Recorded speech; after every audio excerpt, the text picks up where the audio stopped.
Ladies and diners, I make you a shameful, degrading confession. A deed of disgrace. In the name of good taste, though I did it, I meant no aggression. I had planted a garden last April and lovingly sang it a ballad. But later in June, beneath a full moon, forgive me, I wanted a salad. So I slipped out and fondled a carrot, caressing its feathery top. With the force of a brute, I tore out the root. It whimpered and came with a pop. Then laying my hand on a radish, I jerked and it left a small crater.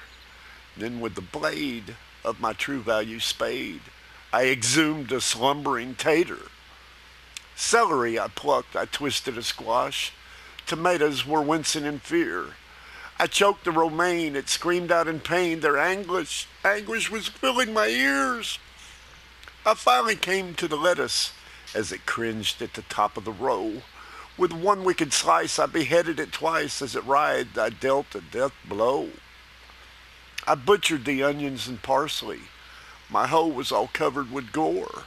I chopped and I whacked without looking back. Then I stealthily slipped in the door. My bounty lay naked and dying. So I drowned them to snuff out their life. I sliced and I peeled as they thrashed and they reeled on the cutting board under my knife. I violated tomatoes so their innards could never survive. I grated and I ground till they made not a sound. Then I boiled the tater alive. Then I took the small broken pieces I had tortured and killed with my hands and tossed them together, heedless of whether they suffered or made their demands. I ate them. Forgive me. I'm sorry. But hear me, though I'm a beginner. Those plants feel pain, though it's hard to explain to someone who eats them for dinner. I intend to begin a crusade for plants' rights, including chickpeas. The ACLU will be helping me too.